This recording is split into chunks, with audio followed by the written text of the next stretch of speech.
Hello friends, welcome to my channel learning में study. आज આપણે જોવાના છે આરસીસીના ઇમ્પોર્ટન્ટ ટોપિક્સ। આ ઇમ્પોર્ટન્ટ ટોપિક્સ જેટલી પણ એક્ઝામ છે એઈ લેવલની અથવા તો જેઈ લેવલની દરેકમાં આમાંથી જ પૂછાય છે। અને જો આ તમે કરીને જશો તો જો 100 માર્કનું પેપર હશે ને તો આમાંથી 70 માર્કનું તો 70% તો આમાંથી જ પૂછાશે। એટલે કે આરસીસી જો તમે 100 માર્કનું પૂછાતું હોય તો એમાંથી 70% તો આ ટોપિક્સમાંથી જ કવર અપ થઈ જશે। બીજું 70% બીજું 30% તમારા લોજિક ઉપર જશે। તો મિત્રો ચાલુ કરીએ છીએ। અને જો તમે વિડીયોને લાઇક, સબસ્ક્રાઈબ અને શેર ના કર્યું હોય તો પ્લીઝ કરી આપજો, જેથી અમને પણ પ્રોત્સાહન મળતું રહે। તો શરૂ કરીએ છીએ આરસીસીમાં। સૌથી પહેલાં ઇમ્પોર્ટન્ટ આઈએએસ કોડ્સ, આમાંથી એક પ્રશ્ન ચોક્કસ આવે છે। તો ઇમ્પોર્ટન્ટ આઈએએસ કોડ્સની વાત કરીએ તો સૌથી પહેલો છે આઈએએસ 456/2000 જે આરસીસી માટે છે। પછી વાત કરીએ આઈએએસ 800/2007 એ સ્ટીલ માટે છે।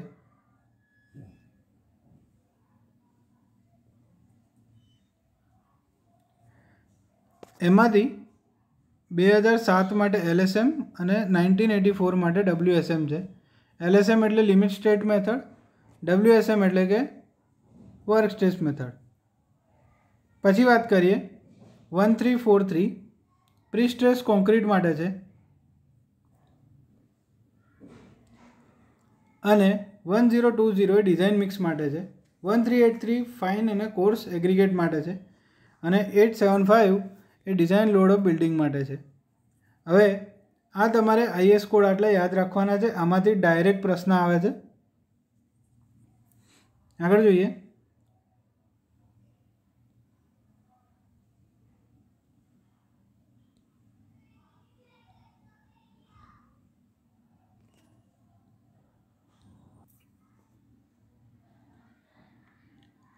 તો મિક્સ પ્રપોર્શનની વાત કરીએ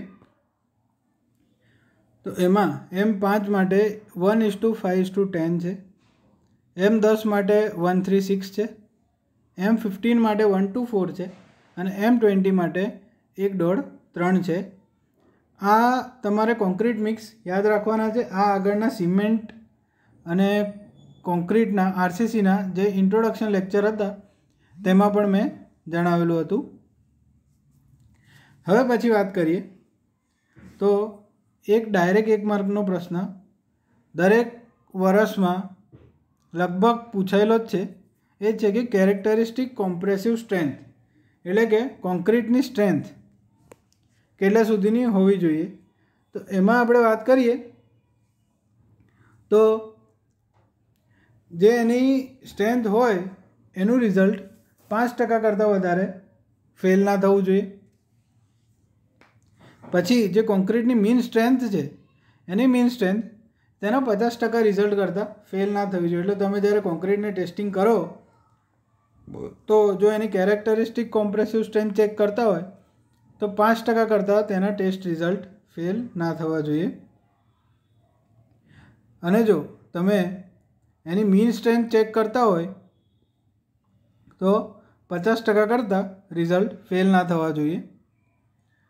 પછી વાત કરીએ કોન્ફિડન્સ લિમિટની। મિત્રો કોન્ફિડન્સ લિમિટ એટલે કે એ વેલ્યુ જે તમે આ ઇક્વેશન છે FM ±1.6 સિગ્મા, સિગ્મા એટલે સ્ટ્રેસ, FM એટલે કે કેરેક્ટરિસ્ટિક સ્ટ્રેન્થ। હવે આ FM એટલે કે તમે જે જોયું હોય આ FMનો મતલબ M5ની એક્ઝામ્પલ લઈએ તો M5માં જે એનું M છે એ થશે એનો મિક્સ રેશિયો અને 5 છે એ થશે એની સ્ટ્રેન્થ 5 kN/mm² 28 દિવસે। આ યાદ રાખજો, આની સ્ટ્રેન્થ હંમેશા 28 દિવસે કેલ્ક્યુલેટ થાય છે। તો કોન્ફિડન્સ લિમિટમાં FM -1.6 સિગ્માથી લઈને FM +1.6 સિગ્મા એની વચ્ચેની વેલ્યુ મળે છે। હવે વાત કરીએ યંગ્સ મોડ્યુલસ ઓફ ઇલાસ્ટિસિટી।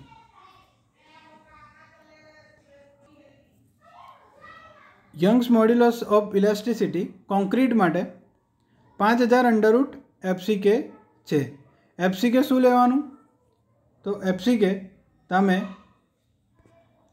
એક તો FM ±1.6 સિગ્મા પણ લઈ શકો છો, અથવા તો એની ડાયરેક્ટ જો તમને મિક્સ પ્રોપોર્શન આપેલું હોય તો એની ડાયરેક્ટ સ્ટ્રેન્થ લઈ લેવાની, એટલે કે FCK M20 માટે 20 લઈ લેવાનું. આ રીતના છે. આગળ વાત કરીએ ગ્રેડ ઓફ કોન્ક્રીટ, એટલે કોન્ક્રીટને કયા કયા ગ્રેડમાં ડિવાઈડ કરીએ છીએ. તો પહેલું છે ઓર્ડિનરી કોન્ક્રીટ. ઓર્ડિનરી M10થી લઈને M20 સુધી ડિવાઈડ થઈ શકે છે. સ્ટાન્ડર્ડ કોન્ક્રીટ છે એ M25થી લઈને M60 સુધી જાય છે, અને હાઈ સ્ટ્રેન્થ કોન્ક્રીટ જોઈએ તો M65થી લઈને M100 સુધી જાય છે. પછી વાત કરીએ કે ઓછામાં ઓછો ગ્રેડ RCC માટે કયો છે. તો RCC માટે ઓછામાં ઓછું M20 છે, અને કોઈપણ હાઇડ્રોલિક સ્ટ્રક્ચર જો તમે કરતા હોય તેની માટે M30 છે. અને બીજું કે હાઇડ્રોલિક સ્ટ્રક્ચર કરો એટલે કે પાણીની અંદર જો તમે સ્ટ્રક્ચર કરતા હોય એની માટે M30 છે. અને જો તમે ડેમ્સ અને બ્રિજીસ બનાવતા હોય ડેમ, તો એની માટે સિમેન્ટ વપરાશે, લો હીટ સિમેન્ટ. હા, યાદ રાખજો, આનો એક ડાયરેક્ટ પ્રશ્ન આવે જ છે. પછી વાત કરીએ તો ક્રીપ. ક્રીપ એટલે કે તમે કોઈપણ વસ્તુ ઉપર જ્યારે કન્ટિન્યુઅસ લોડ આપો, કોઈપણ વસ્તુ ઉપર કન્ટિન્યુઅસ લોડ આપવાથી જે એની અંદર ડિફોર્મેશન આવે કે જે એનો શેપ બદલાય એને કહેવાય છે ક્રીપ. તો ક્રીપની વેલ્યુ શું છે? તો પહેલું ક્રીપ માટે જે તમે લોડ આપો છો એ 5000 √ FCK √1 + θ. θની વેલ્યુ એટલે કે ક્રીપ. ક્રીપ 7 દિવસ માટે 2.2, 28 દિવસ માટે 1.6 અને 1 વર્ષ માટે 1.1 લેવાનો છે. આ ક્રીપની વેલ્યુ સમય સાથે ઘટતી જાય છે. જેમ જેમ સમય વધે તેમ તેમ ક્રીપની વેલ્યુ ઘટે છે, એને કહેવાય છે ક્રીપ. અને આ ક્રીપના કારણે પરમેનન્ટ ડિફોર્મેશન પણ થાય છે. મિત્રો યાદ રાખજો, આ ક્રીપમાંથી એક સવાલ આવે જ છે. તો ક્રીપને લીધે પરમેનન્ટ ડિફોર્મેશન થાય જ છે, એટલે આ તમારે યાદ રાખવાનું છે. આગળ જોઈએ, હવે વાત કરીએ tensile strength of concrete in flexure. જ્યારે કોન્ક્રીટ ફ્લેક્ચરમાં હશે તો એની ટેન્સાઇલ સ્ટ્રેન્થ 0.7 FCK આ યાદ રાખવાની છે તમારે. આ લેક્ચરમાં ગાઈઝ આપણે જે ઇમ્પોર્ટન્ટ ટોપિક્સ છે જે તમારે યાદ રાખવાના છે, આની તમે નોટ્સ બી બનાવી શકો છો. આમાંથી ડાયરેક્ટ પ્રશ્ન પૂછી લે છે એક્ઝામમાં, એટલે તમારો ટાઈમ પણ ના બગડે ને સીધું ટીક કરીને તમે આવી જાઓ. એ રીતના જ આપણે આ નોટ્સ તૈયાર કર્યા છે. આનું ડિટેલ્ડ લેક્ચર PPT સાથે અલગ વિડીયોમાં એક્સપ્લેન કરીશું. તો જો તમારે એક્ઝામમાં ઇઝી સ્કોર કરવો હોય તો આ લેક્ચર પૂરું જોજો. પછી છે પરમિસિબલ ટેન્સાઇલ સ્ટ્રેન્થ. એનો મતલબ ટેન્સાઇલ સ્ટ્રેસ કેટલા સુધી પરમિસિબલ છે, તમે એને સ્ટ્રેસ આપો ત્યાં સુધી એ તૂટે નહીં. એની માટે FE 250માં જે ટેન્શનમાં છે એ 140 N/mm² છે 20 mmના સળિયા સુધી. જો 20 mmના સળિયા કરતાં વધી જાય તો 130 N/mm² લઈ લેવાનું, અને એની જ કોમ્પ્રેસિવ સ્ટ્રેન્થ ગણીએ તો 130 N/mm² ની હોય છે. પછી વાત કરીએ તો medium tensile strength of steel. FE 250 હતી એ ગાઈઝ મિનિમમ હતી. એના પછી મીડિયમ ટેન્સાઇલ સ્ટ્રેન્થની વાત કરીએ તો 190 N/mm² હોય છે. પછી હાઈ યીલ્ડ સ્ટ્રેસની વાત કરીએ એટલે કે HYSD બારની વાત કરીએ તો FE 415 માટે 230 N/mm² છે, અને FE 500 માટે 190 N/mm² છે. ગાઈઝ આમાં તમારે આટલું જ યાદ રાખવાનું છે કે Fe415 માટે 230,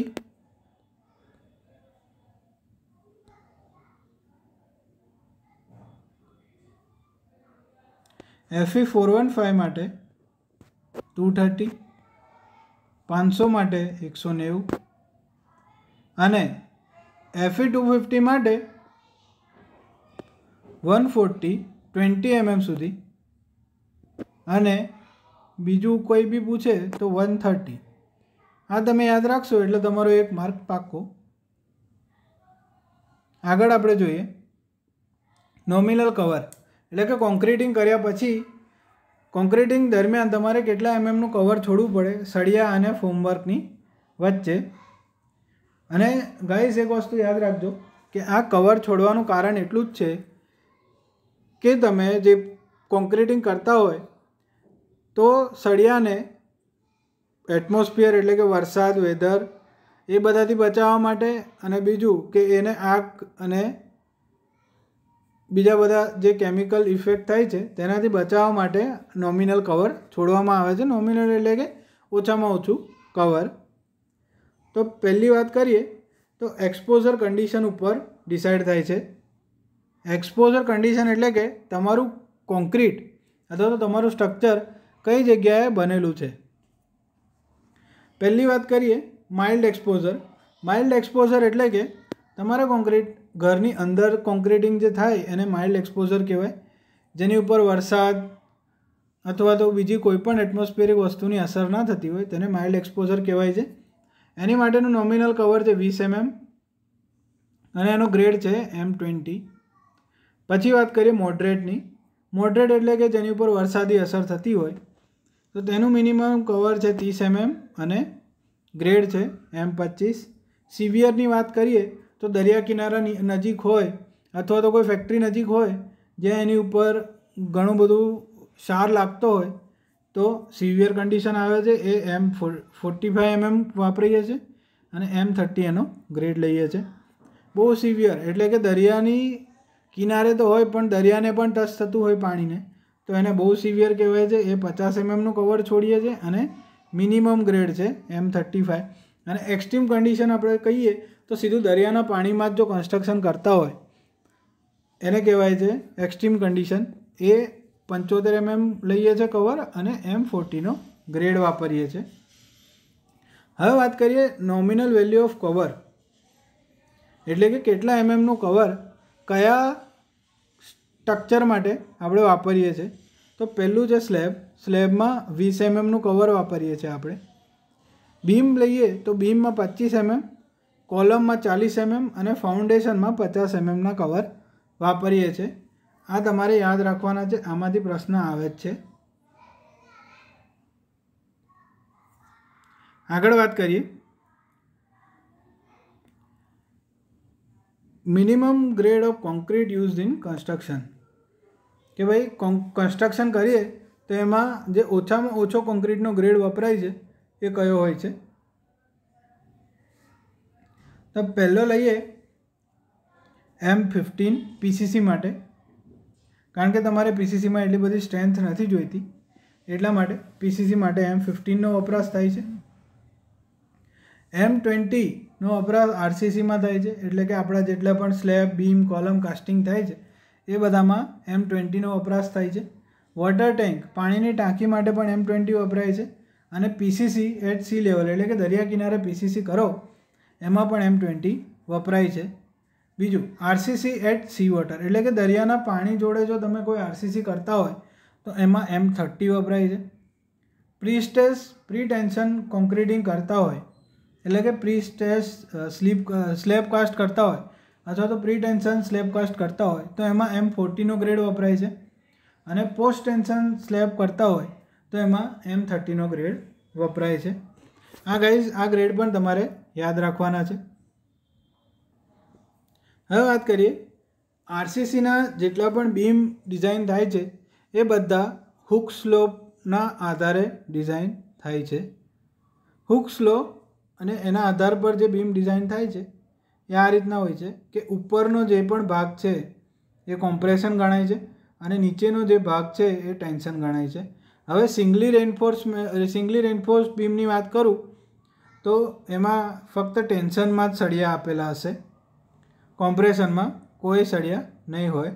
અને ડબલીની વાત કરું તો કોમ્પ્રેશનમાં પણ સળિયા આપ્યા હશે. હવે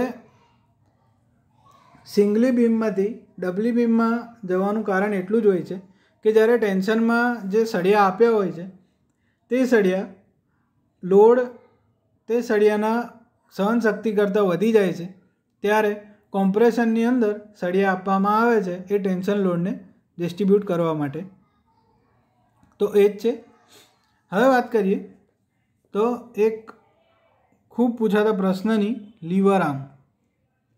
લીવર આર્મ એટલે કે તમે જ્યારે આનો સ્ટ્રેસ સ્ટ્રેન ડાયાગ્રામ બનાવો છો ટેન્શન ને કોમ્પ્રેશન માટે, તો આ જે ડાયાગ્રામ બને છે એની ઉપરથી તમે આગળ જશો તો આ જે છે એ તમારું કોમ્પ્રેશન થશે, આ નીચે તમારું ટેન્શન થશે ટાઉ. હવે આની જે ટ્રાયેંગલ બન્યું છે એની ઉપર જે ફોર્સ લાગે છે એ તમારો હંમેશા સેન્ટરમાં લાગશે, એટલે કે 4/3ના સેન્ટરે લાગશે હંમેશા. તો એ જે 4/3નો સેન્ટર છે એ 4/3ના સેન્ટરથી જે તમારું ટેન્શન પર જે બીમ લાગ્યો લોડ લાગ્યો છે એનું જે ડિસ્ટન્સ હશે એ હશે તમારું લીવર આર્મ. અને બીજું કે આ જે બંને કોમ્પ્રેશન અને ટેન્શનની વચ્ચેથી જે જાય છે એને ન્યુટ્રલ એક્સિસ કહેવાય છે. હવે વાત કરીએ સ્ટ્રેસ. સ્ટ્રેસ એટલે કે લોડ અપોન એરિયા. જેટલો પણ તમારા બીમ ઉપર લોડ આવતો હોય અને જેટલા એરિયા પર લાગતો હોય એને કહેવાય છે સ્ટ્રેસ.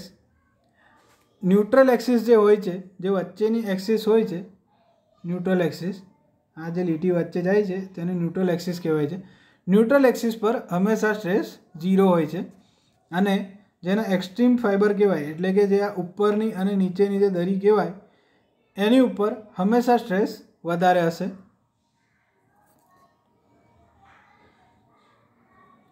હવે એક ટેબલ જોઈએ ગાઈસ.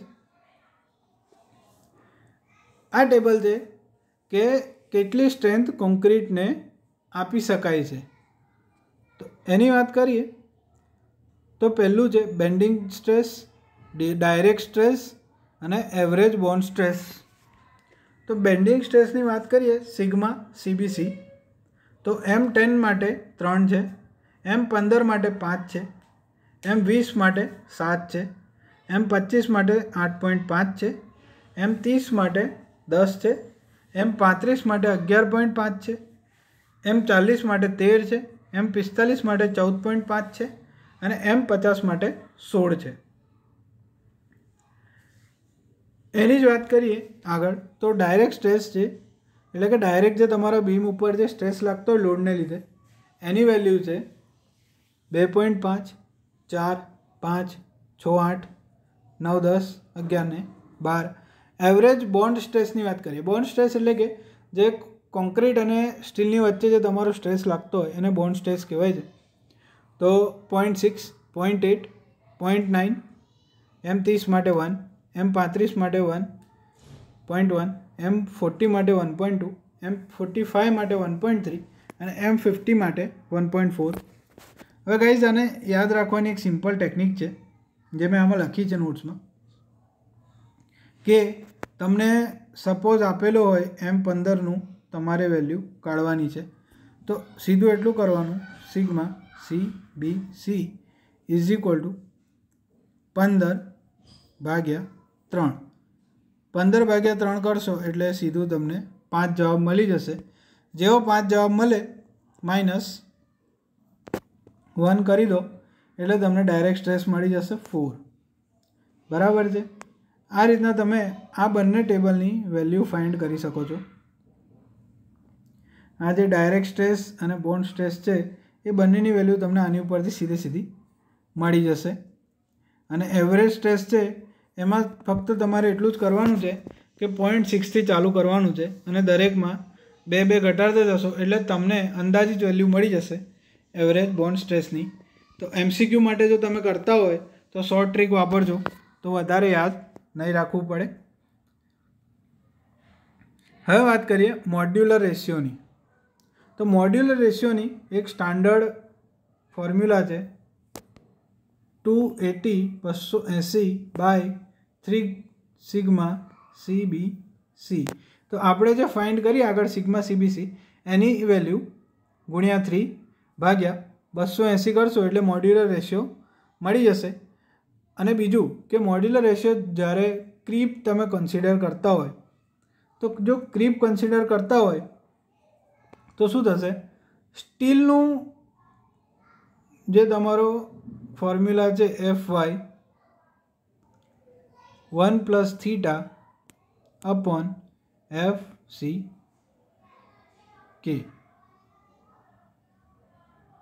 समझा। એટલે કે જે તમારું જે સ્ટીલનું કોએફિશિયન્ટ છે એ છે 2 × 10⁵ Nm²। એની સાથે ક્રીપ એડ कर दो 1 + θ डिवाइड कर दो FCK थी એટલે કે 5000 / FCK अथवा तो FCK ની જગ્યાએ તમે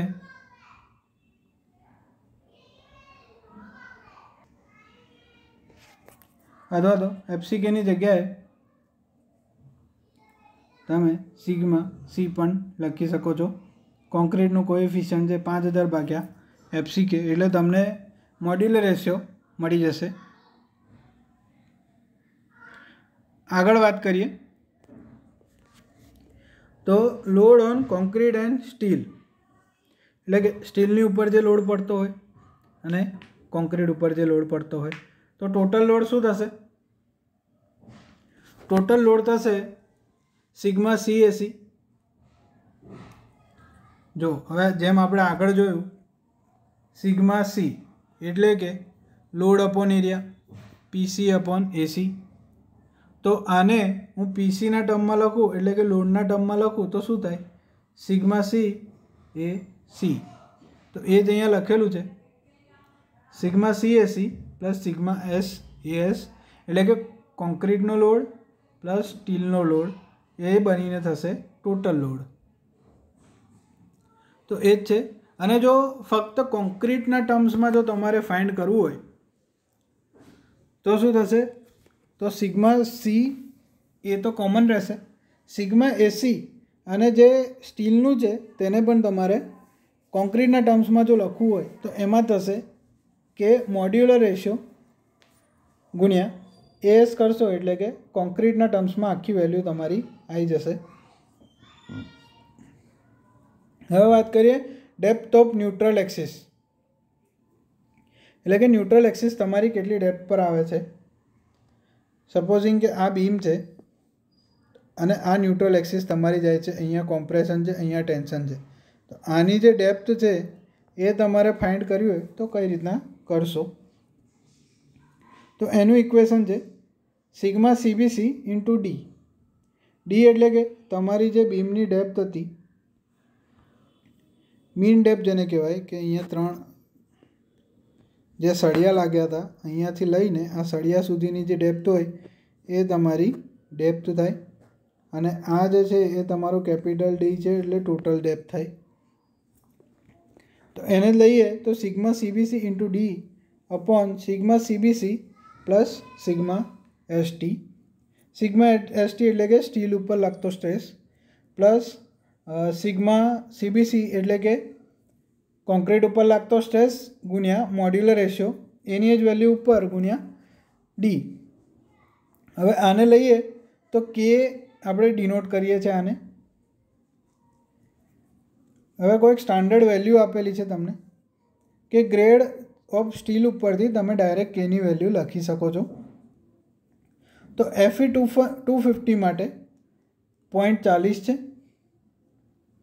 Fe 415 माटे 0.289 છે અને Fe 500 માટે 0.253 છે। અને ગાઈઝ આ વેલ્યુ પણ તમારે યાદ રાખવાની છે, આની ડાયરેક્ટ તમને પૂછી શકે છે।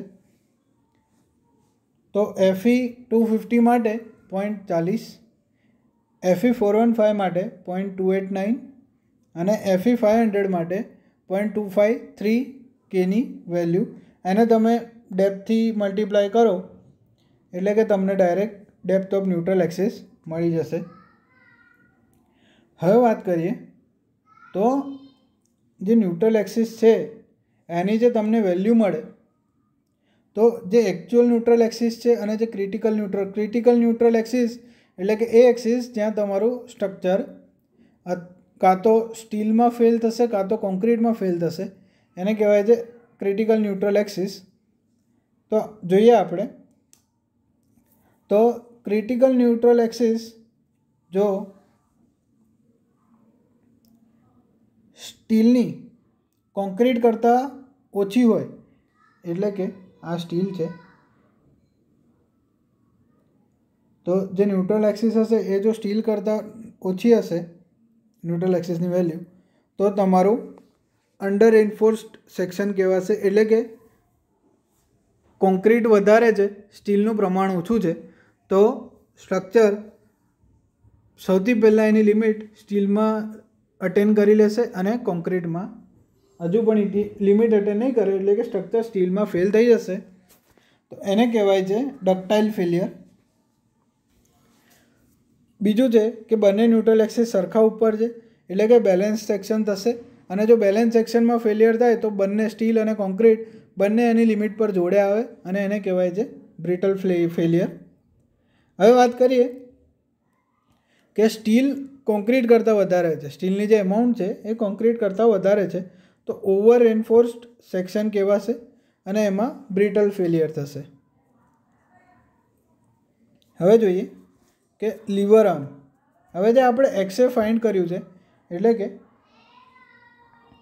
ડેપ્થ ઓફ ન્યુટ્રલ એક્સિસ કોમ્પ્રેશનમાં જે ફાઇન્ડ કરી છે એની અંદરથી ડીને ઘટાડી દો, એટલે કે ડી માઇનસ આ જે આપણો ડી હતો ન્યુટ્રલ એક્સિસ થઈ, અને અહીંયા જે 12 સુધીનો જે સેન્ટર હતું એ સ્મોલ ડી હતો. હવે જો તમારે એક્સે તમે ફાઇન્ડ કર્યું છે, એટલે કે આ ડેપ્થ તમે ફાઇન્ડ કરી છે, તો એક્સે ફાઇન્ડ થઈ ગયું છે, ડી ફાઇન્ડ થઈ ગયું છે, તો તમને લીવર આર્મ મળી જશે. તો લીવર આર્મ માટે ડી માઇનસ એક્સે બાય 3 કરી દો, એટલે તમને ડાયરેક્ટ લીવર આર્મની વેલ્યુ મળી જશે.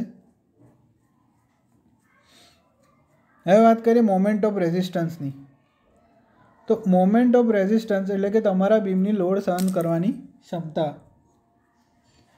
એ છે, કોમ્પ્રેશનમાં જો તમે જુઓ તો બી ગુણ્યા એક્સએ ગુણ્યા CA by 2 into D minus x a by 3. આ વેલ્યુ તમારે ડાયરેક્ટ યાદ રાખવાની છે. આનું તમને ઇક્વેશન આપીને સીધે સીધું પૂછી લેશે. અને ટેન્શનમાં જોઈએ તો MAST into sigma AST upon M multiply by lever arm. પછી બેલેન્સ સેક્શનની વાત કરીએ તો કોમ્પ્રેશનમાં BXC એટલે કે ટેન્શનની ન્યુટ્રલ એક્સિસ ગુણ્યા સિગ્મા CBC લીવર આર્મ, અને ટેન્શનની વાત કરીએ તો M sigma ST into MAST into lever arm. હવે વાત કરીએ ઓવર એન્ફોર્સ સેક્શન માટે BXA into sigma CBC by 2 D minus x a by 3. આગળ જોઈએ doubly reinforced concrete section. Doubly reinforced concrete section, હવે એની અંદર જે તમારું કોમ્પ્રેશનમાં જે સ્ટીલ આવ્યું છે તેને બી આપણે કેલ્ક્યુલેટ કરવું પડશે. એટલે કે જો તમારો આપણે આમ એક બીમ ગણીએ તો એની અંદર અહીંયા જે 3 સળિયા હતા, રેઇન્ફોર્સમેન્ટ હતું અહીંયા આપેલું એ તો હતું જ, પ્લસ હવે આપણે આપીએ છીએ કોમ્પ્રેશનની અંદર પણ રેઇન્ફોર્સમેન્ટ. તો એ જે કોમ્પ્રેશનની અંદર રેઇન્ફોર્સમેન્ટ આપીએ છીએ એની ઉપર પણ કોઈ લોડ લાગશે, એ પણ કોઈ લોડને રેઝિસ્ટ કરશે. તો એને આપણે સીધે સીધું એટલું કહી દઈશું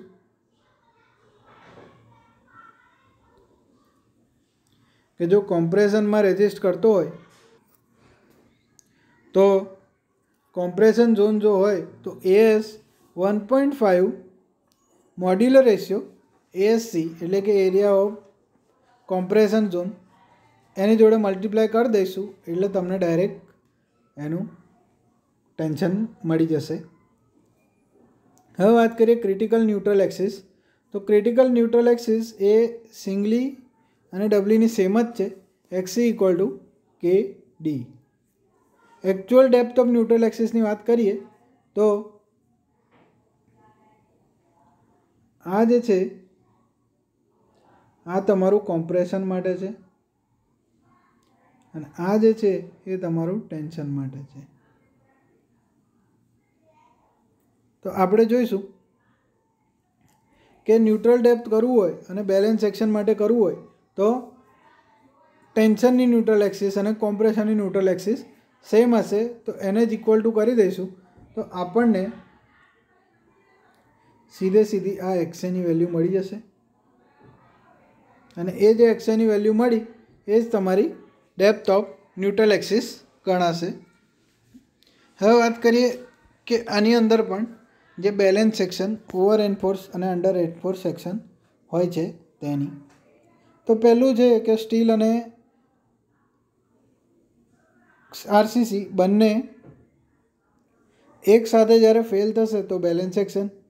અંડર એન્ફોર્સમાં સૌથી પહેલાં સ્ટીલ ફેલ થઈ જશે કારણ કે એમાં સ્ટીલ નહીં હોય અને ઓવર એન્ફોર્સમાં સૌથી પહેલાં કોન્ક્રીટ ફેલ થઈ જશે. તો આ સિમિલર છે સેક્શન માટે. હવે આપણે વાત કરીએ ટી બીમની.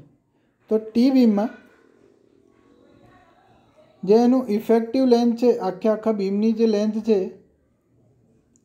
આ ઉપરના ભાગને તમે ફ્લેંજ કહો છો અને નીચેના ભાગને વેબ કહો છો. તો આખી ફ્લેંજની જે લેન્થ છે એને બી કહેવાય છે અને એમાંથી બી જે ઇફેક્ટિવ લેન્થ છે એને બીએફ કહેવાય છે અને એની જે વિડ્થ છે એટલે કે પહોળાઈ છે એને ડીએફ કહીએ છીએ અને વેબની જે પહોળાઈ છે એને બીડબલ્યુ કહીએ છીએ. હવે આગળ વાત કરીએ તો L0 એટલે કે બે ડિસ્ટન્સ વચ્ચેનો એવો પોઈન્ટ કે જ્યાં મોમેન્ટ 0 હોય છે. હવે એને ઇફેક્ટિવ લેન્થ કઈ રીતના કહેવાય તો કે કોઈ પણ સિંગલી સપોર્ટેડ બીમ હોય તો એની ઇફેક્ટિવ લેન્થ શું હશે તો કે એનો સ્પાન. એટલે કે આ એક બીમ છે સિમ્પલી સપોર્ટેડ. હવે એનું ઇફેક્ટિવ સ્પાન એટલે કે બીએફ શું હશે તો એનો જેટલો પણ સ્પાન હશે બે જોઈન્ટથી અહીંયાથી ને અહીંયાથી એ એનો ઇફેક્ટિવ સ્પાન થઈ જશે. અને જો કન્ટિન્યુઅસ બીમ હશે એટલે કે કોઈ જગ્યાએથી જતો હશે કન્ટિન્યુઅસ બીમ જેની અંદર ઘણા બધા લોડ આપેલા હશે અને ઘણા બધા સ્ટોપેજ આપેલા હશે તો એનો કન્ટિન્યુઅસ શું થશે ઇફેક્ટિવ સ્પાન તો 0.7 ઇન્ટુ લેન્થ એનો ઇફેક્ટિવ સ્પાન થશે. આગળ વાત કરીએ ઇફેક્ટિવ વિડ્થ એટલે કે પહોળાઈની. તો જે ઇફેક્ટિવ સ્પાન છે એને L0/6 plus BW plus 6DF એટલે કે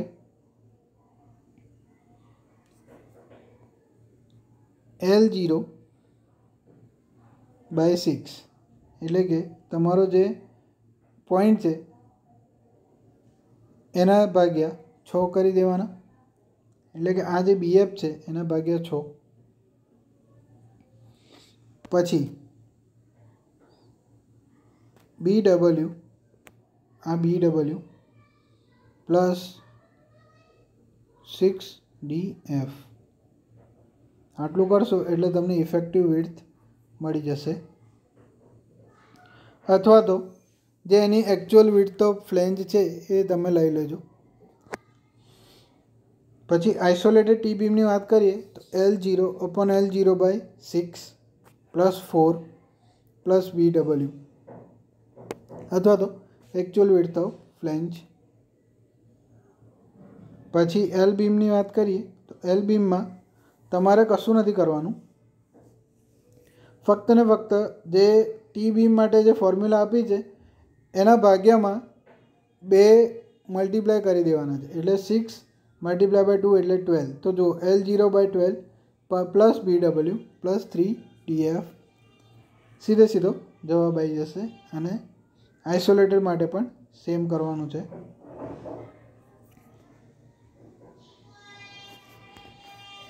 હવે આગળ વાત કરીએ સેફ્ટી ફેક્ટર. સેફ્ટી ફેક્ટર એટલે કે એ તમારું જે ટોટલ લોડ કેરિંગ કેપેસિટી હોય એના કરતાં થોડુંક ઓછું ગણવામાં આવે એને સેફ્ટી ફેક્ટર કહેવાય છે. તો સેફ્ટી ફેક્ટર ઓફ સ્ટીલ, તો તમે જોશો સ્ટીલનો સેફ્ટી ફેક્ટર છે 1.15, જ્યારે કોન્ક્રીટનો સેફ્ટી ફેક્ટર છે 1.5. આનું કારણ એટલું જ છે કે સ્ટીલ છે એ તમારું ફેક્ટરીમાં બને છે, જ્યારે કોન્ક્રીટ છે એ તમારું સાઇટ ઉપર અથવા તો બીજી કન્ડિશનમાં વપરાય છે.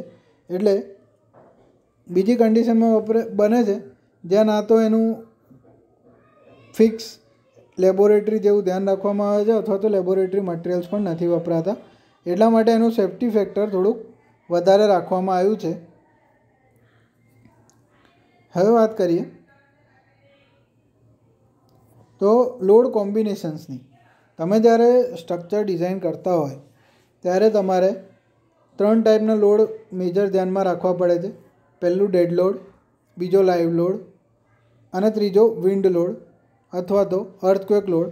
વિન્ડ લોડ અને અર્થક્વેક લોડને કોઈ દિવસ જોડે નથી લેવાતા, બેમાંથી કોઈ બી એક જ કન્સિડર કરવામાં આવે છે.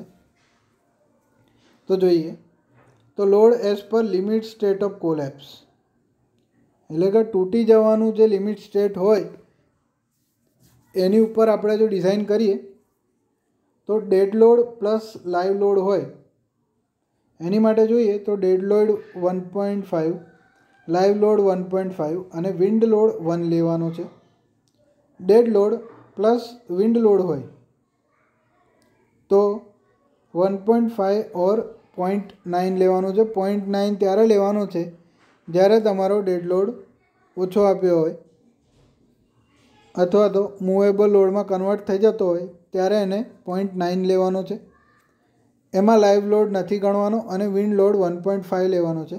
હવે ત્રણેયનું કોમ્બિનેશન જો તમને આપ્યું હોય dead load plus live load plus wind load, તો એની માટે ડેડ લોડ 1.2, લાઈવ લોડ 1.2 અને વિન્ડ લોડ પણ 1.2 લેવાનો છે. હવે વાત કરીએ લિમિટ સ્ટેટ ઓફ સર્વિસની, એટલે કે તમારું સ્ટ્રક્ચર ક્યાં સુધી સર્વિસેબલ રહેશે ત્યાં સુધીની ફેક્ટર ઓફ સેફ્ટીની વાત કરીએ તો dead load plus live load હોય તો ડેડ અને લાઈવ બંને માટે એક એક લેવાનો છે. વિન્ડ લોડ એમાં નથી ગણવાનો. બીજી વાત કરીએ ડેડ લોડ પ્લસ વિન્ડ લોડની, તો ડેડ લોડ અને વિન્ડ લોડ બંને માટે એક એક કરવાનું છે. અને જો ત્રણેયનું વાત કરીએ ડેડ લોડ, લાઈવ લોડ અને વિન્ડ લોડ માટે, તો ડેડ લોડ 1 લેવાનો છે, લાઈવ લોડ 0.8 અને વિન્ડ લોડ 0.8 લેશો. આ ટેબલ ગાઈસ તમારે યાદ રાખવાનું છે. આમાંથી પણ એક પ્રશ્ન ચોક્કસ પૂછાય છે, ડાયરેક્ટ બેઠી વેલ્યુ તમને પૂછી લે છે. હવે વાત કરીએ ડિઝાઇન લોડની. ડિઝાઇન લોડ એટલે કે તમને જે લોડ કેરેક્ટરિસ્ટિક જે એનો લોડ હોય, એટલે કે જે એના મટીરિયલ ઉપરથી જે તમે લોડ ડિસાઇડ કરો એ ગુણ્યા safety factor, characteristics multiply by safety factor.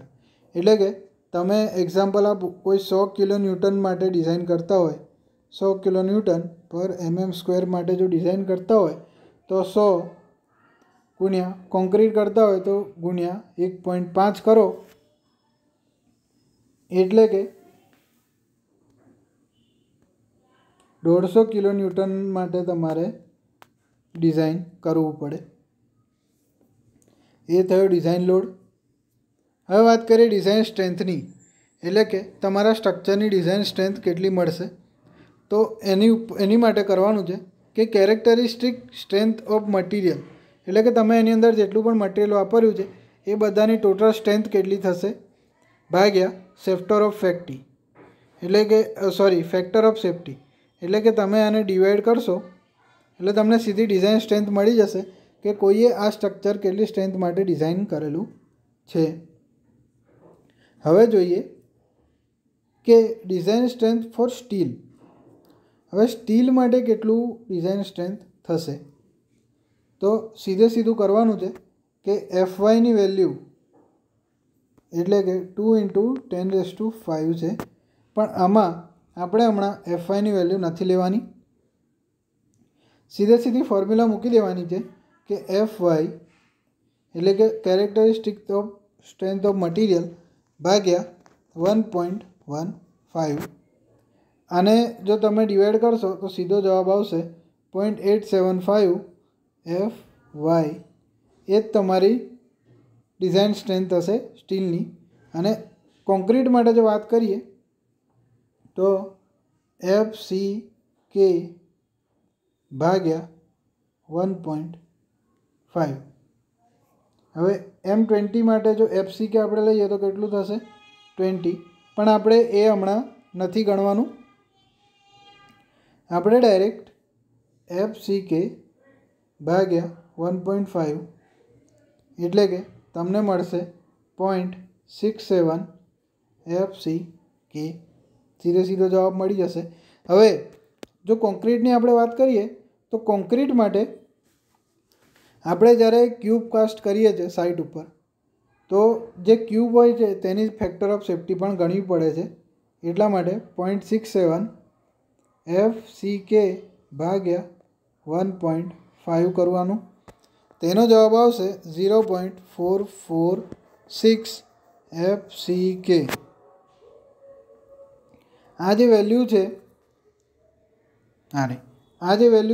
0.446 FCK એ પણ તમને એક્ઝામમાં પૂછી લે છે, પણ યાદ રાખવાનું છે કે જો ક્યુબ લખ્યું હોય તો જ તમારે 0.446 FCK કરવાનું છે. 0.446 ના થાય એને કદાચ 0.45 પણ પૂછી શકે છે, બંને એક જ વાત છે. અથવા જો તમને ઇન જનરલ પૂછ્યું હોય તો 0.67 FCK જ ગણવાનું છે. આગળ જોઈએ તો સ્ટ્રેસ અને સ્ટ્રેનનો કર્વ થાય છે. મિત્રો એ હું તમને દોરીને બતાવી દઉં. સ્ટ્રેસ સ્ટ્રેન કર્વ હંમેશા આ રીતના હોય છે. આ તમારો સ્ટ્રેસ અને આ તમારો સ્ટ્રેન, દરેક માટે અલગ અલગ હોય છે.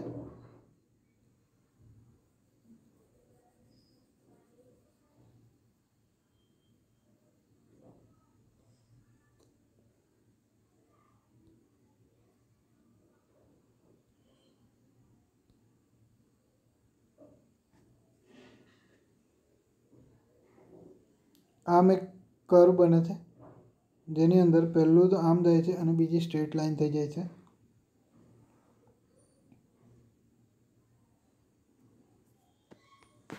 તો આ fy છે જે 0.87 છે, આ 0.67 FCK અને આ છે 0.446 FCK. હવે આની વાત કરીએ તો જે મિનિમમ વેલ્યુ છે સ્ટ્રેનની, આ સ્ટ્રેન છે, આ સ્ટ્રેસ છે, તો જે મિનિમમ વેલ્યુ છે એ છે તમારી 0.002 અને જે મેક્સિમમ વેલ્યુ છે 0.0035. આ તમારે યાદ રાખવાની છે. સ્ટ્રેનની મેક્સિમમ વેલ્યુ 0.002 અને એનું 0.2% થશે, અને મેક્સિમમ વેલ્યુ છે 0.0035 અને 0.35% કોન્ક્રીટ માટે. હવે આગળ જોઈએ તો કે જે સેક્શન છે, જે બીમ છે એ જો પ્લેન હોય અને એની ઉપર તમે ડિફોર્મેશન લગાવશો તો પણ એ પ્લેન જ રહેશે. એટલે કે સપોઝ કોઈ બીમને મેં ટર્ન કર્યો અથવા તો એની ઉપર કોઈ પણ લોડ લગાવ્યો તો પણ એ પ્લેન જ રહેશે, એનું સ્ટ્રક્ચર કોઈ ગોલ નહીં થઈ જાય. એ જે લંબચોરસ હશે તો લંબચોરસ સ્ટ્રક્ચર રહેશે, થોડો ઘણો ફેરફાર આવશે. તો એ જ લખ્યું છે કે plane section remain plane before and after bending. પછી જોઈએ તો જે આપણે સ્ટ્રેન ડાયાગ્રામ કર્યો, તો જે સ્ટ્રેસ સ્ટ્રેનનો જે હમણાં જે ડાયાગ્રામ બનાવ્યો હતો તો એની અંદર જે સ્ટ્રેન હશે એ હંમેશા લિનિયર હશે. આ ભાગ એનો સ્ટ્રેન છે અને જે સ્ટ્રેસ હશે એ સ્ટ્રેસ એ હશે તમારો પહેલાં તો પેરાબોલિક જશે એટલે કે આ કર્વવાળો હશે અને પછી સ્ટ્રેટ જશે, તો એને કહેવાય છે પાર્શિયલી પેરાબોલિક એન્ડ રેક્ટેન્ગ્યુલર. અને જો તમે ન્યુટ્રલ એક્સિસ પર જોવા જાઓ તો આ આપણો બીમ છે, આ એની વચ્ચેથી ન્યુટ્રલ એક્સિસ જાય છે, અને જે સ્ટ્રેન સ્ટ્રેસ પડશે તો આમ જશે, આમ થશે ને પછી આ પેરાબોલિક ટર્ન થશે. જ્યારે સ્ટ્રેસ હશે એ હંમેશા સીધો જશે. તો આ જે સ્ટ્રેન અને આ સ્ટ્રેસ છે, આના મતલબ આ પેરાબોલિક છે અને લિનિયર છે, એ જ કહેવાય છે પાર્ટલી પેરાબોલિક અને રેક્ટેન્ગ્યુલર. જ્યારે સ્ટ્રેન હશે એ લિનિયર હશે. હવે relationship between stress strain distribution in concrete is assume to be parabolic. એટલે કે સ્ટ્રેસ અને સ્ટ્રેનની વચ્ચે જે રિલેશનશિપ હોય છે તેને હંમેશા પેરાબોલિક લેવામાં આવે છે. ગાઈઝ આ સ્ટેટમેન્ટ યાદ રાખજો. ડાયરેક્ટ તમને MCQમાં ઓપ્શન આપીને સીધો આમાંથી જ પ્રશ્ન પૂછી લે છે. હવે વાત કરીએ તો maximum strain in tension reinforcement in section at failure should not be less than. એટલે કે જે તમારો જે સૌથી વધારેમાં વધારે સ્ટ્રેન આવે જ્યારે કોઈ પણ સ્ટ્રક્ચર ફેલ થતું હોય તો એ આના કરતાં ઓછો હોવો જોઈએ, તો એ સ્ટ્રક્ચર એનું સહન કરી શકશે. એટલે કે સ્ટ્રક્ચરની સહનશક્તિ પૂછી છે. તો ગાઈઝ MCQમાં આ ડાયરેક્ટ પૂછાશે. તો એની માટે જે આપણે ડિઝાઇન સ્ટ્રેન્થ ગણી હતી 0.87 FY, એને કશું નથી કરવાનું, ભાગ્યા સ્ટીલની જે વેલ્યુ છે એનેથી ભાગી દેવાની છે. એટલે કે 2 × 10⁵ થી ભાગી દેવાની છે. એટલે તમને સીધો પ્લસ 0.02 જે સ્ટ્રેન્થની મિનિમમ વેલ્યુ હતી એની જોડે જ્યારે તમે એને એડ કરશો અને જે વેલ્યુ આવશે એ ES કરતાં ઓછી હોવી જોઈએ. એટલે કે 2 × 10⁵ કરતાં ઓછી હોવી જોઈએ, તો તમારું સ્ટ્રક્ચર એને સહન કરી શકશે. અને એક્ઝામમાં આ રીતના પણ પૂછી શકે છે. આ ડાયરેક્ટ તમને ઇક્વેશન આપીને પૂછશે કે FY. અચ્છા મિત્રો, મેં તમને આગળ FYમાં એવું કીધું કે FY = 2 × 10⁵ લેવાનું છે. એ નથી લેવાનું. FY = જે આપણે આગળ જે વેલ્યુ જોઈ હતી કે FE 250 માટે, FE 415 માટે ને FE 500 માટે જે આપણે જોયું હતું 190 અથવા તો 130, 140 એ વેલ્યુ અહીંયા લેવાની છે તમારે. તો આગળના થોડુંક સુધારી લેજો. મોમેન્ટ ઓફ રેઝિસ્ટન્સ કોમ્પ્રેશન માટે જોઈએ તો 0.36 FCK, XU એટલે કે ન્યુટ્રલ એક્સિસ અને B એટલે કે એની ટોટલ વિડ્થ, તો એની માટે જોઈએ. અને લીવર આર્મ છે આની અંદર 0.42 D - 0.42 XU. આ યાદ રાખવાનું છે ગાઈસ. આ વસ્તુ એક્ઝામમાં પૂછાય છે. આગળ જઈએ તો મોમેન્ટ ઓફ રેઝિસ્ટન્ટ ટેન્શન માટે 0.87 FY AST into lever arm, actual depth 0.87 FY AST upon 0.36 FCK B. હવે ગાઈસ આ 0.36 FCK B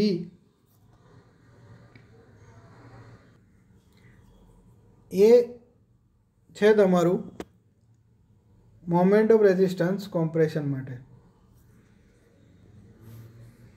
અને આગળ જઈએ તો મોમેન્ટ ઓફ રેઝિસ્ટન્સ ટેન્શન માટે 0.87 FY AST છે. હવે જ્યારે તમારે ન્યુટ્રલ એક્સિસને ફાઇન્ડ કરવું હોય XU, તો શું થશે? ટેન્શન ભાગ્યા કોમ્પ્રેશન. એટલે તમને સીધી એની વેલ્યુ મળી જશે. અને એમાંથી જો તમારે લિમિટિંગ ડેપ્થ ફાઇન્ડ કરવી હોય તો 700 × D ભાગ્યા 1100 × 0.87 FY, આટલું તમે કરશો એટલે સીધી તમને limiting depth of neutral axis મળી જશે. હવે આની સ્ટાન્ડર્ડ વેલ્યુ છે એ તમારે યાદ રાખવાની છે. એટલે સીધો જવાબ આવી જશે કે XU લિમિટિંગની વેલ્યુ છે એ FE 250 માટે 0.53 FD, FE 415 માટે 0.48D અને FE 500 માટે 0.46D લેવાની છે. ડી એટલે કે તમારું જે આપણે ડેપ્થ જોઈ હતી આગળ એ જ હશે. અને જો એ ના આપ્યું હોય તો depth of neutral axis MU/QB. આ તમારે ફોર્મ્યુલા યાદ રાખવાની છે, આમાંથી ડાયરેક્ટ પૂછી લેશે. હવે MU કોમ્પ્રેશનની વાત કરીએ તો XU લિમિટિંગની જ્યારે વેલ્યુ આપી હોય તો QBD લઈ લેવાનું છે. પછી વાત કરીએ એરિયા ઓફ સ્ટીલ, તો જે MU ટેન્શન છે એના ભાગ્યા 0.55DJ. આ બધી તમારે મિત્રો ફોર્મ્યુલા ડાયરેક્ટ યાદ રાખવાની છે. આનું એક્સપ્લેનેશન આપણે વિડીયોમાં આપીશું જ્યારે ડિટેલમાં આખું ટૉપિક કવર કરીશું. બીજી વાત કરીએ minimum area of tension reinforcement should not be less than, એટલે કે તમારા જે બીમ હશે તેની અંદર જે ટેન્શનના ભાગમાં જે રેન્ફોર્સમેન્ટ તમે નાખશો, સળિયા જે નાખશો એ આના કરતાં ઓછા નહીં હોવા જોઈએ. A0 એટલે કે તમારો એરિયા, B/D એટલે કે ડેપ્થ ઇન્ટુ વિડ્થ, 0.85/F5 આના કરતાં ઓછો ના હોવો જોઈએ. પછી મિનિમમ એરિયા ટેન્શન માટે 4% કરતાં વધારે ના હોવો જોઈએ, એટલે કે તમારો જે સેક્શનલ એરિયા છે એટલે કે B/D જે તમારો એરિયા છે તેના 4% કરતાં ગુણ્યા 4% આના કરતાં વધારે ના હોવો જોઈએ. એટલે કે જે સેક્શન હોય તેના 4% તમે સ્ટીલ વાપરી શકો છો, સીધું એમ કહી શકાય છે. જો તમારું સ્ટીલ 4% કરતાં વધારે હશે, એટલે કે જો કોઈ બીમમાં તમારા સ્ટીલ 4% કરતાં જો વધી જાય છે તો તેની અંદર જે કોન્ક્રીટિંગ કરશો તેની જગ્યા તમને ઓછી મળશે, તેના કારણે બીમ પોલા પણ રહી શકે છે. પછી વાત કરીએ કે જો તમારી પાસે કોઈ ટેસ્ટ ડેટા છે નહીં અથવા તો ખોવાઈ ગયા છે તો તેની માટે તમે જે સિંકેજ સ્ટ્રેન હશે એટલે કે કેટલો તમારો સ્ટ્રક્ચર સિંક થાય છે તેની વેલ્યુ કેટલી લેશો, તો એની વેલ્યુ છે 0.0003. આ યાદ રાખવાની છે મિત્રો. આ પ્રશ્ન દરેક પરીક્ષામાં એકવાર તો પૂછાયેલો જ છે. 2016થી લઈને અત્યાર સુધીમાં ઘણી બધી પરીક્ષાઓમાં પૂછાયેલો છે. સ્ટેટ લેવલ લઈ લો, સેન્ટ્રલ લેવલ લઈ લો, બધી લેવલની પરીક્ષામાં આ એકવાર આ પ્રશ્ન પૂછાયેલો છે. પછી વાત કરીએ તો સર્ક્યુલર સેક્શન એટલે કે જે ગોલ સેક્શન હોય છે તે સ્ટ્રેસ અને જે લોડ કેરિંગ હોય છે તે એનું સારું હોય છે અને એની માટે એને બેસ્ટ સેક્શન કહેવામાં આવે છે. આગળ જોઈએ તો મેક્સિમમ સ્ટ્રેસ વેલ્યુ છે એટલે કે ટાઉ મેક્સ છે એ કેટલી હોય છે, તો કોન્ક્રીટમાં ગ્રેડ પ્રમાણે એ ચેન્જ થાય છે. M15માં 2.5, M20માં 2.8, M25માં 3.1, M30માં 3.5 અને M35માં 3.7 અને M40 અને તેના કરતાં ઉપર હોય તો 4 લઈ લેવાની છે.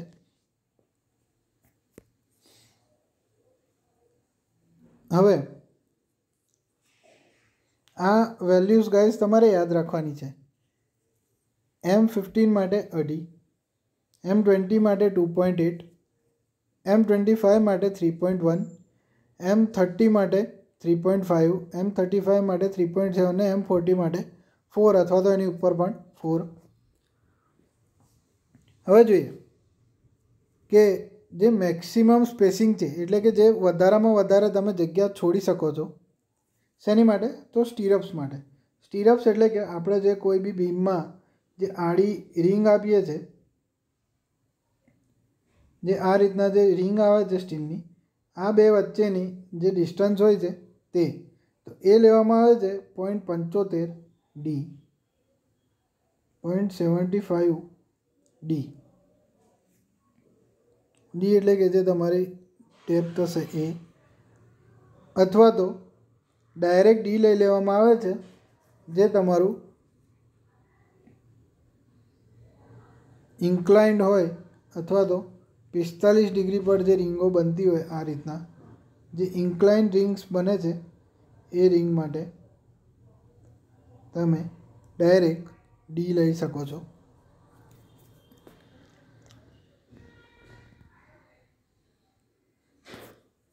અને કોઈપણ સંજોગોમાં જે તમે સ્પેસિંગ આપો એ 300 mm કરતાં વધારે ના હોવી જોઈએ. આ યાદ રાખવાનું છે મિત્રો. પછી એન્કરેજ બોન્ડની વાત કરીએ એટલે કે જે એની ડેવલપમેન્ટ લેન્થ હોય છે એની વાત કરીએ તો 0.87 fy/5 ભાગ્યા 4 tau BD LSM માટે, અને WSM માટે સિગ્મા ST5 એટલે કે જે એનો એંગલ આપેલો હોય એ ભાગ્યા 4 tau BD. ટાઉ બીડીની વેલ્યુ આપણે આગળ જોઈ છે, અને 0.87 fy પણ તમે જાણો જ છો, સિગ્મા ST પણ તમે જાણો છો. હવે વાત કરીએ તો ડિઝાઇન બોન્ડ સ્ટ્રેન્થ પ્લેન બાર માટે, એટલે કે સાદા બાર હોય જેની પર કાપા ના હોય એને પ્લેન બાર કહેવાય છે. આમાંથી એક પ્રશ્ન આવે જ છે.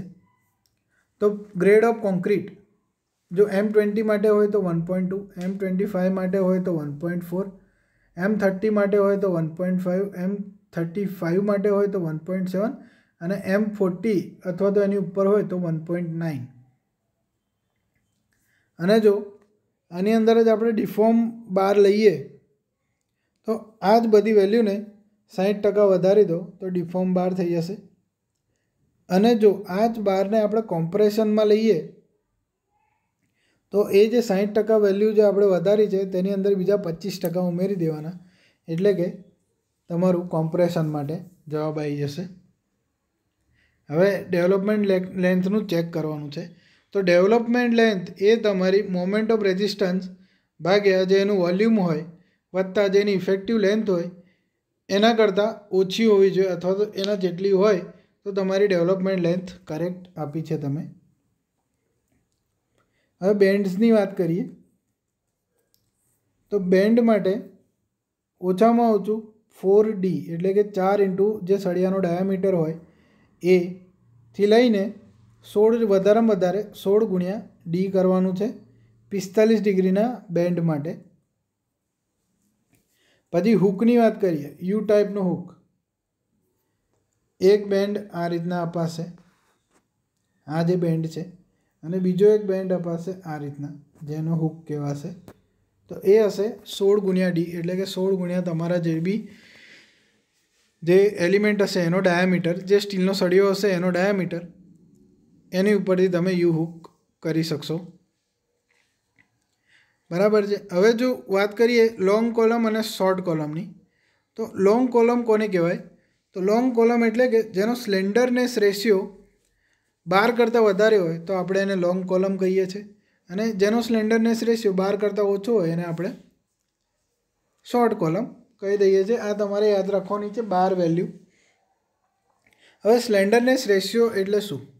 સ્લેન્ડરનેસ રેશિયો એટલે કે જે એની ઇફેક્ટિવ લેન્થ છે, એટલે કે જે લેન્થ ઉપર એ લોડ સહન કરે છે એ એની ઇફેક્ટિવ લેન્થ અપોન એનો least lateral dimension. Least lateral dimension એટલે કે આ એક કોલમ છે જે સ્લેબ સાથે કનેક્ટેડ છે, એની ઇફેક્ટિવ ડેપ્થ આ થઈ ગઈ, અને એનો જે લીસ્ટ લેટરલ ડાયમેન્શન છે એટલે કે જે સૌથી નાનામાં નાનો ભાગ છે એ આપણે લઈ લેવાનો. અને આ બંનેનું જ્યારે તમે છેદ ઉડાડશો અને જો સ્લેન્ડરનેસ રેશિયો 12 કરતાં વધારે આવ્યો તો એ કોલમ લોંગ કોલમ છે, અને જો 12 કરતાં ઓછો આવ્યો તો શોર્ટ કોલમ છે. સિમ્પલ કહી શકાય. આગળ જોઈએ, આ એક ટેબલ છે ગાઈસ, અને આમાં જે વેલ્યુ કહેલી છે એ તમને ડાયરેક્ટ MCQમાં પૂછી લે છે.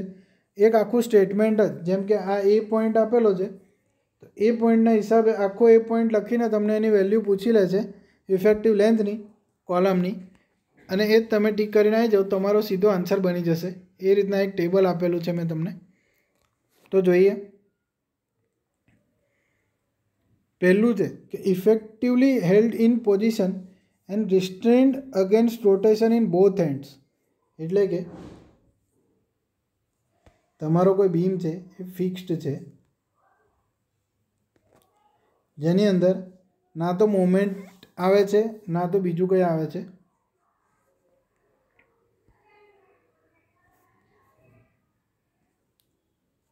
બીજી વાત કરીએ તો effectively held in position at both ends અને restrained again rotation at one end. એટલે કે બંને એન્ડ પર ફિક્સ તો છે, પણ એક એન્ડ પર એને હિંજ લગાવી દીધું છે. એટલે શું છે કે એક બાજુ ફિક્સ છે, એક બાજુ રોટેશન પણ નથી, અને બીજી બાજુ ફિક્સ છે પણ રોટેશન આપેલું છે. તો જો પહેલાંની વેલ્યુ શું થશે, 0.651. હવે આમાં તમારે યાદ એ રીતના રાખવાનું છે કે પહેલું છે એ બંને બાજુથી ફિક્સ છે અને કોઈ રોટેશન થતું નથી, તો એનું 0.651 વેલ્યુ લઈ લેવાની છે. બીજું જે છે એનું રોટેશન નથી થતું, એ બંને બાજુથી ફિક્સ છે અને એક બાજુ એનું રોટેશન થાય છે, તો એની વેલ્યુ વધી જશે, 0.80 લઈ લેવાની. હવે ત્રીજાની વાત કરીએ તો held in position but not restrained in rotation. એટલે કે એ કોલમ પોઝિશનમાં ઊભો છે પણ એની અંદર રોટેશન નથી, બંને બાજુ રોટેશન નથી, તો એની વેલ્યુ શું થઈ જશે, 1 થઈ જશે. તો એ, બી અને સી તો તમને યાદ રહી જશે કે પહેલું ફિક્સ છે જેનું કોઈ રોટેશન નથી, તો 0.65.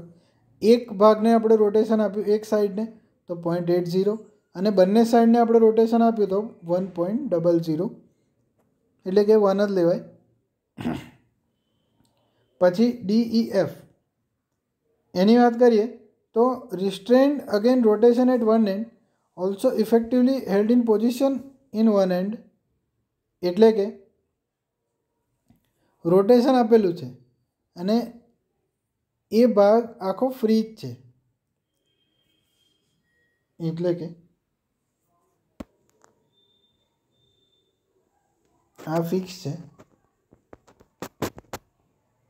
અને અહીંયાથી આમ આપેલું છે, એટલે કે અહીંયા રોટેશન પણ નથી ને ફિક્સ પણ નથી.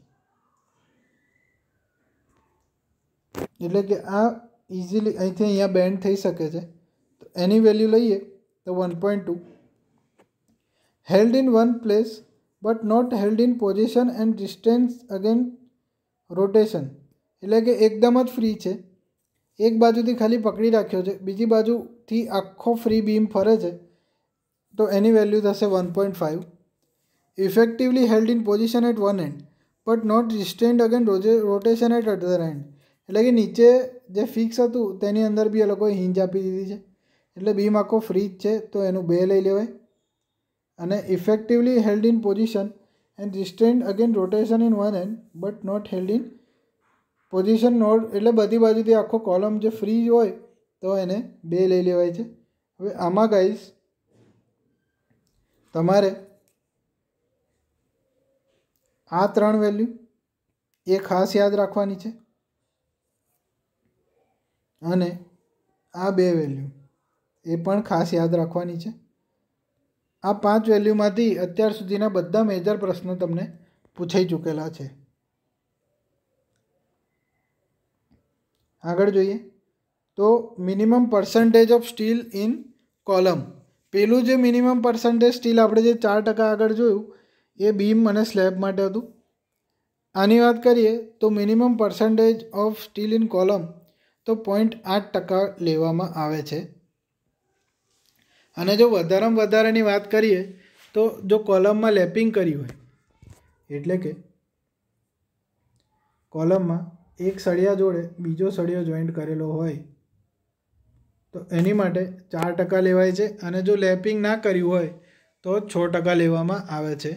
કોલમનો જે નાનામાં નાનો માપ હશે સળિયાનો એ 12 mm હશે, અને કોલમની જે ઊભા સળિયા હશે એક સળિયાથી બીજા સળિયાની વચ્ચે 300 mm નો વધારેમાં વધારે ગેપ સ્વીકારવામાં આવશે, એના કરતાં વધારે ગેપ હશે તો નહીં સ્વીકારવામાં આવે. મેક્સિમમ કોમ્પ્રેસિવ સ્ટ્રેનની વાત કરીએ કોન્ક્રીટમાં તો એ 0.002 હશે, જે આપણે આગળ બી જોયું હતું. હવે સ્લેબની વાત કરીએ તો ઓછામાં ઓછો રિન્ફોર્સમેન્ટનો એરિયા એ કેટલો હોવો જોઈએ, તો Fe415 જો સ્ટીલ તમે વાપરતા હોય તો 0.12 B ઇન્ટુ ડી એટલે કે જે એની લંબાઈ ગુણ્યા પહોળાઈ એના 0.12% લઈએ છીએ. અને Fe250 માટે વાત કરતા હોય તો 0.15 એટલે કે લંબાઈ ગુણ્યા પહોળાઈ ગુણ્યા 0.15% આપણે લઈએ છીએ. હવે વાત કરીએ તો maximum Daya of steel bar in slab એટલે કે સ્લેબની અંદર જે મેક્સિમમ ડાયામીટરનો જે સળિયો વપરાય તેની, તો જે તમારું થિકનેસ ઓફ સ્લેબ હશે એટલે કે જે સ્લેબની થિકનેસ હશે ભાગ્યા 8 કરશો એટલે તમને એનો ડાયા મળી જશે. આપણે જનરલી સ્લેબમાં 10 mm અને 8 mmના સળિયા વાપરીએ છીએ. હવે વાત કરીએ મેક્સિમમ સ્પેસિંગ રેન્ફોર્સમેન્ટની. તો જો મેઇન બાર હોય તો 3D અથવા તો 300, આ બંનેમાંથી જે વેલ્યુ ઓછી હશે એ આપણે લેવાની છે. ડિસ્ટ્રીબ્યુશન બાર હશે તો 5D અથવા તો 450, આ બંનેમાંથી ઓછી વેલ્યુ આપણે લેવાની હશે. ડી એટલે કે ડેપ્થ ઓફ સ્લેબ આપણે ગણવાનું છે, ડાયામીટર ઓફ સ્ટીલ નથી ગણવાનું.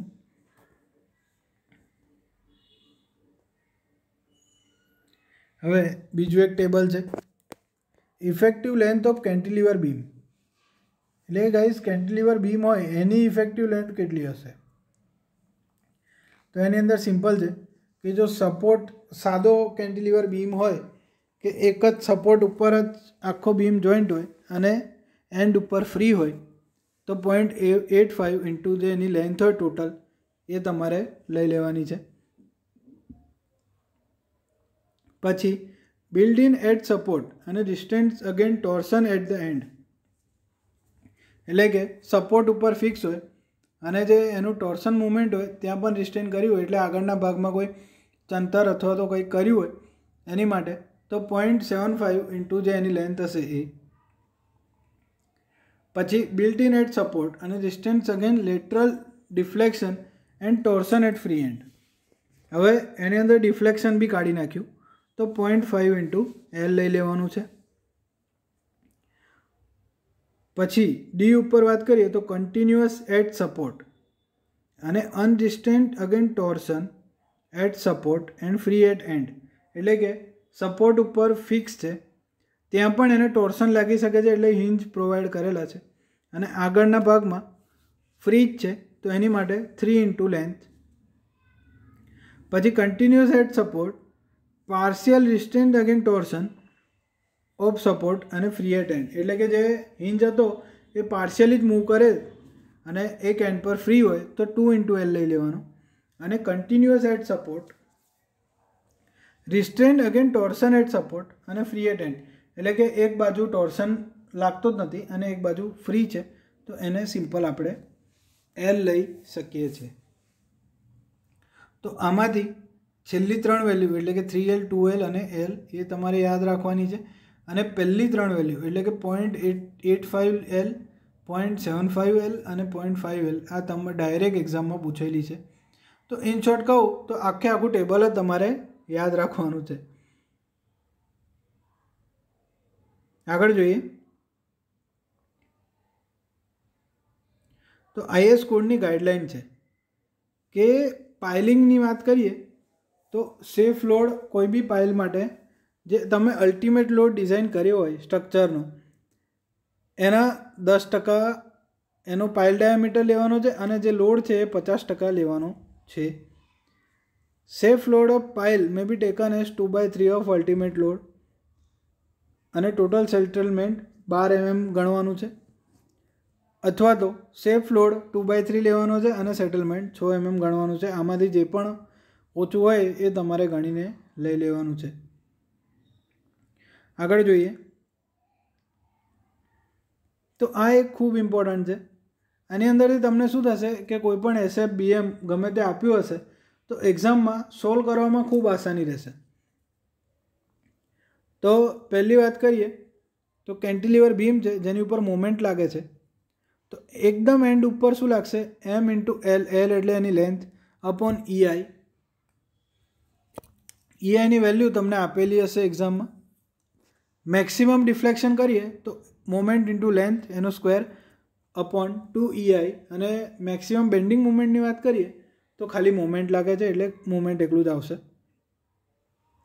હવે કેન્ટિલીવર બીમ ઉપર લોડ લાગે છે એનું આપણે જોઈએ તો WL²/2EI જે એન્ડ સ્લોપ પર એનો લોડ લાગશે, અને એનું મેક્સિમમ ડિફ્લેક્શન હશે WL³/3EI, અને બેન્ડિંગ મુમેન્ટ હશે W × L. આ ટેબલ તમારે યાદ રાખવાનું છે. પછી જો UDL આપેલું હશે એની ઉપર, UDLનો લોડ લાગેલો હશે તો WL³/6EI, WL4/8EI એનો મેક્સિમમ ડિફ્લેક્શન હશે, અને મેક્સિમમ બેન્ડિંગ મુમેન્ટ WL²/2 હશે. પછી વાત કરીએ તો કોઈ પણ બીમ છે એમ બંને બાજુ મોમેન્ટ લાગે છે તો એમાં moment upon length into 2EI, WL²/8EI એનું મેક્સિમમ ડિફ્લેક્શન, અને સાદું બેન્ડિંગ મોમેન્ટ હશે એ m લાગશે. પછી વાત કરીએ તો હિન્જીસવાળો બીમ છે અને એની ઉપર લોડ લાગે છે એટલે સિમ્પલી સપોર્ટેડ બીમ, એની ઉપર જો લોડ લાગે છે તો WL²/16EI, અને એનું મેક્સિમમ ડિફ્લેક્શન હશે WL³/48EI, અને મેક્સિમમ બેન્ડિંગ મુમેન્ટ હશે WL/4. પછી વાત કરીએ તો જો સિમ્પલી સપોર્ટેડ પર UDL આપેલો હોય તો WL³/24EI, 5L4/384EI, અને WL²/8. હવે ગાઈઝ આ છેલ્લો જે આ બીમ આપેલો છે એ તમારો UVL છે, યુનિફોર્મલી વેરિંગ લોડ, જે ટ્રાયેંગલ પર લાગે છે એ છે, અને એ એક્ઝામમાં જનરલી પૂછાતો નથી પણ એની વેલ્યુઝ તમે જોઈને જજો. તો ગાઈસ આજના વિડીયો માટે આટલું જ રાખીએ છીએ, અને આ જે ઇમ્પોર્ટન્ટ ટોપિક્સ છે, આ જેટલા પણ તમને જે પણ ટોપિક કવરઅપ કરાયા છે આ બધા એક્ઝામ લેવલે ખૂબ જ ઇમ્પોર્ટન્ટ છે, અને જો આટલું જ તમે RCCમાં કરીને જશો તો 70% પ્રશ્નો તમારા આની ઉપરથી જ સોલ્વ થઈ જશે. અને આવી રીતના જ બીજો એક વિડીયો અપલોડ કરીશ સ્ટીલ માટેનો, એટલે તમારું સ્ટીલ પણ કવર થઈ જશે, કારણ કે ઘણા બધા ફ્રેન્ડ્સ છે એ બધાને સ્ટીલને RCCમાં જ તકલીફ થતી હોય છે, અને એના જ કારણે એ લોકો ટોપિક છોડીને જતા રહે છે અને એક્ઝામમાં સ્કોર નથી કરી શકતા. તો જો આ તમને આવડતું હશે તો તમે ન્યુમેરિકલ પણ એકવાર ટ્રાય કરી શકશો, કારણ કે આ જ જેટલી ફોર્મ્યુલા આમાં બતાવેલી છે એ બધી ફોર્મ્યુલા ન્યુમેરિકલમાં પણ આવશે જ. તો આ લેક્ચર માટે આટલું જ. Thank you. અને જો લેક્ચર ગમ્યું હોય તો અમારી ચેનલને સબસ્ક્રાઈબ કરો, લેક્ચરને લાઈક આપો, અને જો કોઈ પ્રોબ્લેમ હોય તો કોમેન્ટ કરી આપજો. તમારા પ્રોબ્લેમનો સોલ્યુશન અચૂક આવી જશે. Thank you.